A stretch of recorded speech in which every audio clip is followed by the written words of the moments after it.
Welcome to Revenza Tales, where betrayal stories and fierce comebacks fire your passion. Smash subscribe, ring the bell, and invite friends who battle for their truth. What does it take when your family robs your dreams, and you're left to rebuild from their lies? I'm Taitha Hill, 19, from Burlington, Vermont, where the scent of pine and ambition tastes like a ticket out. I spent the quiet kid with big aspirations, nose pressed into books, pursuing straight A's in an attempt to escape favoritism from my family. My dad, David, and mom, Laura, had eyes only for my older brother, Michael, as if he was the sun and I was only a moon reflecting his light. I, too, had my own star, Dartmouth College. And when that letter of acceptance came, it wasn't just paper, it was my future, crisp and real. That afternoon in April, in my bedroom, I placed a Dartmouth pennant over my desk, pulse pounding with potential. I imagined myself on campus, crunching through autumn leaves, a textbook's weight in my arms. My catalog of courses lay open on the floor, pages dog-eared and marked in bright color, a map to all I had striven for. I was so absorbed in it, I hardly heard the tension in Mom's voice when she called, "Taitha, honey, will you come downstairs? We have to discuss." I ran down, humming, anticipating a routine family report. Dad was sitting on the couch with hands curled as if he was holding himself in place. Mom's smile was tight, waiting to break. The living room seemed cramped, air thick with something I didn't know. "Sit down, honey," Dad said, in a low tone, not his typical booming voice. My gut nodded. "Is everything all right?" I asked, enthusiasm fading. Mom grabbed my hand, palm icy, damp. "Taitha, there's no easy way to say this," she started. Dad cut in, clearing his throat. "It's about your college fund, honey, we invested it in a business opportunity to grow it for you." He paused, the silence suffocated. "It didn't work out, we lost it, all of it." The words hit like a punch. "All of it?" I whispered, the Dartmouth pennant flashing in my mind, now a cruel joke. My future, late nights, pristine grades, each essay studied over, shattered. Dartmouth, school fees, dormitories, all of it. My voice cracked, the room shifted. Mom's grip tightened, eyes glistening with unshed tears. "We're so sorry, baby, we feel terrible," she whispered. Her words sounded empty, practiced. I freed my hand, chest collapsing. "What do I do?" I asked, dreams going gray. Dad shifted uncomfortably, tone too practical, too hasty. "A gap year would be fine, or Champlain College right here in Burlington, it's good enough. You could just stay home and save." Champlain following Dartmouth? A slap in the face. "You're telling me I can't go?" I made it through, voice barely above a whisper. "Not this year, sweetheart," Mom said gently, as if it mellowed the blow. "We're stretched to the limit as it is." Just then, Michael walked in, 22, exuding confidence, scrolling a shiny new phone. "What's with the morbid atmosphere?" he said, eyeing my tear-stained face. "We informed Taitha of the college fund," Dad reported. Michael cringed, too melodramatic. "Oh, that investment deal, bad luck, sis, but you're sharp, you'll get it through." His tap on my shoulder was a dismissal. I saw a smirk before he covered it up. I gazed, Dad's pseudo-regret, Mom's feigned pity, Michael's enjoyment. My heart fell, as heavy as rock. I muttered about needing room, fumbling up the stairs, their voices fading about making do. In my bedroom, the pennant taunted me. I collapsed onto my bed, hot tears burning, my future gone. But a chill knot was forming in my belly, something wasn't right. Their account was too neat, too convenient. Michael's smile wasn't shock, it was pleasure. Days following the bombshell, I went through a fog of forced grins and hollow words. Mom referred to it as our little setback, as if my future were a hiccup. She'd pat my arm, voice all syrupy, "Don't worry, Taitha, we'll figure something out." Dad suggested gems such as, "Working at the bakery could toughen you up." Character? I went to bed nights, replaying their words, the charade living room meeting. It was like a play. Michael was worst, strutting through our Burlington home with a new laptop, high-end tablet, that smug grin I couldn't shake. I caught him one evening, pacing the hallway, voice booming with excitement. Yes, the seed money's in, we're talking next-generation tech, a game-changer. Seed money. My stomach twisted. My college fund, untouched since I was a child, was gone. Michael, overnight rich for his startup. The math wasn't complicated. I talked it over with my best friend, Sarah Miller, on her porch, Lake Champlain's wind slicing through my sweater. I picked at my jeans, speaking quietly. It doesn't add up, Sarah, they said it was a bad investment, but Michael's got all this money. He's been dreaming of this startup forever, but never had funding, until now. Sarah's eyes widened, coffee mug frozen. No way, AITA, they wouldn't, would they? I swallowed, bitterness rising. Michael's always been their golden boy, I've been the afterthought my whole life. As a kid, it was Michael's soccer awards on the shelf, his half-cooked plans Dad approved, his smile Mom swooned over. I was the be quiet one, getting A's, asking for little. My grandmother, Maggie, noticed, she'd take me aside on summer visits, tone stern, AITA, don't let anyone dictate your future, you'll head your way out. I held on to her advice, the catch in my stomach constricting. One evening, sneaking downstairs for water, a trick to escape their pitying gaze, I stood still. Michael's door was ajar, light pouring into the dim hallway. Voices, Mom's, Dad's, Michael's, low, conspiratorial. The last transfer cleared today, Dad boasted, self-satisfied. Your startup's funded, Michael, every penny from her pool. Mom's laugh was hard, manic. David, you're a genius, AITA will be okay, she's tough. My blood congealed, I retreated, heart thudding, their treachery evident. They'd taken my future for Michael's aspirations. The following morning, I walked with intention. I phoned Benjamin Cole, Maggie's former attorney, from a bench in the Church Street marketplace of Burlington, the hum of it all around me. He listened while I divulged everything, my parents' pilfering, Michael's business venture, Maggie's trust. He nodded on the phone, serene.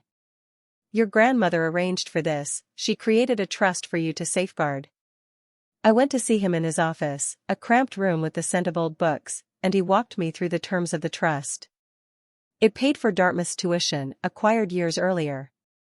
Maggie's prescience was my salvation. At home, I continued the charade, nodding as Mom placed Champlain College flyers on my nightstand, kitchen table, even bathroom counter. This writing course is just the thing for you, she trilled, forced cheer. Dad was more direct, pushing loan forms across the dining table. These are for Champlain, we completed them, just sign. I read the forms, stomach churning at the debt intended to hold me prisoner to Burlington. Okay, I whispered, pretending to give up. If there's no other choice. Dad's sigh of relief was audible, that's my girl, we'll make it through. They didn't think they had me. But each brochure, each head pat, fueled my determination. I was long gone, my future set, bags half-packed in my head. Each step was deliberate, a game of chess they had no idea we were playing. Maggie's prescience was astounding. She'd known my parents could turn on me, constructing a bulwark around my life. Benjamin Cole drafted a legal letter, a paper to smash them like a freight train. Leave it with your note when you leave, he instructed, it'll make the point unmistakable. I thanked him, a knot in my throat, Maggie's love encasing me like armor. I began draining my life from the house, disguised as spring cleaning. I packed clothes, books, my laptop, ferrying them to Sarah's in small batches. Sarah, bless her, didn't pry, stacking my boxes in her spare room, eyes full of quiet support. You okay, AITA? She'd ask, I'd nod, not trusting my voice. My bedroom grew barer, but they didn't notice, too busy celebrating Michael's big break. I found my old Civic, bought with babysitting money, parked at Sarah's. I packed my bag into the trunk, shirt, phone charger, scholarship letter, Maggie's papers. The letter I left behind was my last action. Late at night, shadows danced under my desk lamp as I let rage spill onto the page. You took my future, I wrote, but Maggie got wind of you. I know about Michael's business venture, your deceit, your rejection of my aspirations. I'm leaving for a full scholarship in Colorado, and the house, Benjamin Cole will handle Maggie's share, now mine. I signed it, steady hand, sealing it in an envelope. Their betrayal ached, but purpose lightened the weight. I was ready to claim the life they tried to take. The day they thought they'd won was bright, crisp, Burlington streets alive with spring. Mom was beaming, with Champlain College loan documents left on the kitchen table like a trophy. Dad was constantly repeating, "We're proud of you, Titha, for being so responsible." Their grin was too big, relief too palpable. They assumed I was defeated, willing to sign my life away. My bag was in my Civic, parked across the street, my letter sat on my desk, a grenade with the pin removed. Dinner was intolerable. Mom talked about Michael's startup presentation, an app he insisted would shake up the market. Dad nodded, throwing buzzwords like scalability and innovation. Michael, 22, in process of becoming tech mogul, grinned down the table, his new watch flashing. I finished eating in silence, nodding where required, thoughts on the highway west. Early night, I said, pushing my plate aside. Big day tomorrow, huh? Mom smiled, "That's right, sweetie, rest up for the signing." I waited until the house quieted, clock ticking into midnight. My backpack contained necessities, phone, charger, Maggie's documents, scholarship letter. I put on my jacket, heart racing but solid. The letter and Benjamin's notice rested on my made bed, jarringly against the quilt. I looked at my room, the Dartmouth pennant a remnant of a dream sacrificed for something more. This was not home, just a house constructed upon lies. The front door creaked gently as I pushed it open. Vermont's evening was crisp, scented with lake water and liberty. I didn't glance back, approaching my Civic, engine roaring to life. The highway stretched out, black and infinite, into Colorado. Adrenaline was swirled with calm. I'd done it, escaped. The letter would be their wake-up call, the warning their reckoning.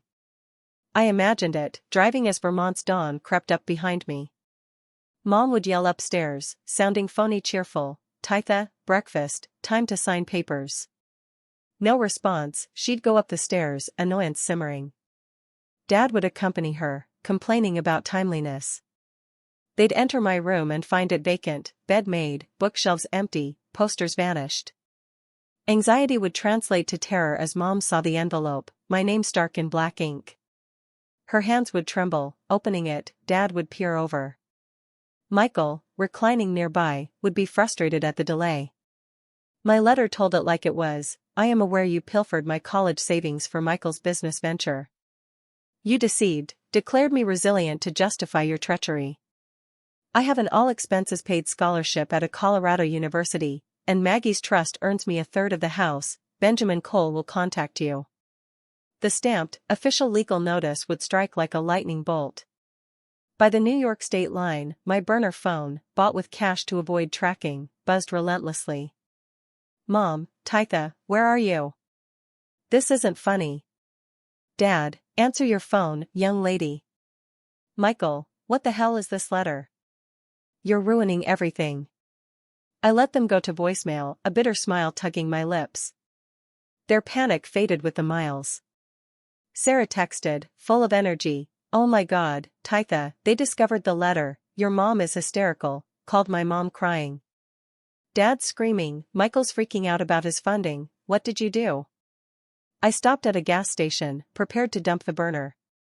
Their reality was collapsing, as intended. Benjamin Cole, faithful to Maggie's confidence, had a process server serve notice that morning. Not only my letter, a promissory note to Maggie's portion, a third of their home. They'd have to purchase me out or sell, no money to spare, their college fund to Michael's venture. Their Burlington existence, their status, was falling apart. I was halfway to Colorado, settling into a small studio apartment, the Rockies beyond my window. The air was thinner, untainted with Burlington's weight. Sarah's texts kept me updated, a lifeline to the chaos I'd left. "Your mom called my mom again, crying her eyes out," she wrote. "Your dad tried arguing with Benjamin, got nowhere. Michael's startup is tanking, investors bailing. I pictured it, mom's hysterics, dad's bluster, Michael's dreams crashing. Benjamin's notice was a masterstroke. Maggie's trust wasn't just a gift, it was a trap for their greed. Their pride, the house, was a legal mess. They couldn't mortgage it, couldn't sell short of my stake slicing deep. Dad, who had expected that equity as a cushion, was boxed in. In Colorado, I settled into my studio, the scholarship paying for tuition, Maggie's trust smoothing my transition. I hiked to campus, mountain air crisp, with my laptop and a fresh notebook. Burlington's pine-scented streets seemed far away. I was forging something new. Every box opened, books, drawings, a picture of Maggie, was a step in the right direction. I sent Sarah a text, "I'm here, I'm free." She answered, "You're a legend, Titha, they never saw you coming." I grinned, remembering Maggie's advice, "Don't let anyone control your path." My parents believed they'd won, shoving Champlain's loan documents, but I'd outmaneuvered them. The notice and letter were my opening salvo. The house claim was checkmate imminent. I wasn't only fleeing, I was reauthoring my narrative, and they couldn't get to me now. Sarah's follow-up text was darkly gratifying. "They're relocating to a rental in another part of town, tiny house, nothing close to your old place. Michael's back with them, no sleek office, no hum." The Hill's social landscape, carefully constructed in Burlington's close-knit communities, was starting to fray. Gossip circulated, how the Hills had crashed, their impossibly perfect family shattered. Dad attempted to spin it, claiming to neighbors I was a wayward child who'd left after stealing. But Benjamin Cole was prepared, sending private letters to important individuals, suggesting fiscal misappropriation with a minor's trust. The rumors reversed, they were in the spotlight, their reputation in shreds. Michael's response was sweetest. Sarah said he'd phoned her, ranting about his sabotaged future, complaining to her about me causing investors to withdraw. "He attempted to phone you," she messaged, "but I suppose you'd blocked him." I had. His business, founded on my pilfered aspirations, was gone. I was cold, hard-acting satisfaction. They'd bet my future, Maggie's prudence called their bet. I was independent, constructing a life they couldn't reach, as their lives crashed in their deceptions. Colorado was an epiphany. The University of Colorado Boulder hummed with life, students giggling in the quad, teachers pushing me in ways I'd fantasized about at Dartmouth. I immersed myself in environmental science, a love Maggie had fostered along our Lake Champlain walks. I became a member of a sustainability club, befriended students who knew me as Titha, not Michael's sister or the Hills' failure. For the first time I felt like I belonged. My apartment was small but mine, with a view of the Rockies keeping me anchored. I sorted through Maggie's photos, her letters, feeling her strength in every sentence. Sarah's reports became less frequent but a vivid picture. The house sold, Benjamin took care of it with quiet professionalism. My portion, more than $150,000, went into a trust controlled by his suggested financial advisor, Untouchable, a foundation for my future. The Hills jammed into a tiny rental. Michael's company was over, ego crushed, tech stardom aspirations dashed. Their attempts at contacting me were pathetic, voicemails I didn't even bother listening to. Mom's bright voice was shattered. Dad's angry and self-righteous. Michael's, straight venom, accusing me of his failure. I didn't care, their pride and need to dictate the terms kept them from actual apologies. Burlington's rumor mill churned, friends of friends gossiped about their fall, their facade destroyed. I didn't bask in their suffering, not quite. An empty pain endured for the family I had wished for, the one I believed we were. But Maggie's voice reverberated, "Your independence is your strength." She had anticipated this, prepared me for it. My strength, taunted by them, took me to a life of meaning, connection, liberty they could not envision. On a crisp Colorado night, I stood on the stage of a University of Colorado lecture hall, holding in my hand a certificate for a sustainable urban planning project. Applause enveloped me, warm and true. My friends applauded from the front row. I'd given myself over to the project, fueled by the flame that got me out of Burlington. Their words, caught through Michael's open cracked door, "She'll get by, she's tough," spoken as dismissal, were accurate in a way they could never grasp.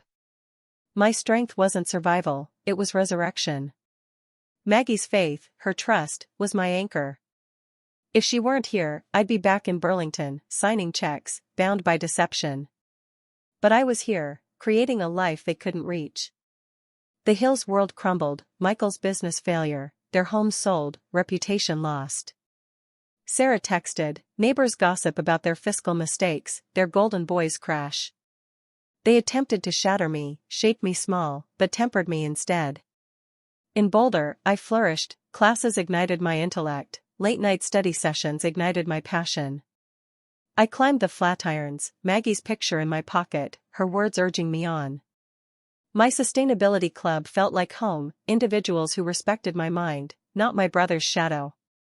One evening, drawing designs for a campus green project, I received an email, a scholarship to a summer research program in sustainable design. I accepted, heart pounding, this was my journey, not theirs. Burlington's heaviness receded, the Rockies' enormity took me up. I stopped at a neighborhood coffee shop, its walls adorned with student paintings, and I told my story to new friends. They listened, wide-eyed, as I recounted the letter, the trust, my flight. "You're unstoppable," someone said, and I believed it. Sarah's last update came months later. "Your parents are rarely spotted, Michael working retail, startup ambitions killed." They tried suing Benjamin, the case collapsed, Maggie's trust was ironclad. The house sale left them with scraps after my share. Their calls stopped, I'd blocked them all. The sadness for the family I'd lost lingered, a quiet grief for what never was. But fierce pride overshadowed it, I'd turned betrayal into triumph. My future, carved by my hands and Maggie's love, was mine. Their investment in Michael crumbled, built on stolen dreams. Mine, grounded in grit and truth, was flying. Moral: don't let betrayal put out your light, follow your own path with the people who support you. Thanks for watching Revenza Tales, where gritty and victorious stories come to life. Smash that like button, share your comeback stories, and subscribe for more legendary tales. Share this with friends who need to find their strength, and I'll catch you on the other side of your own.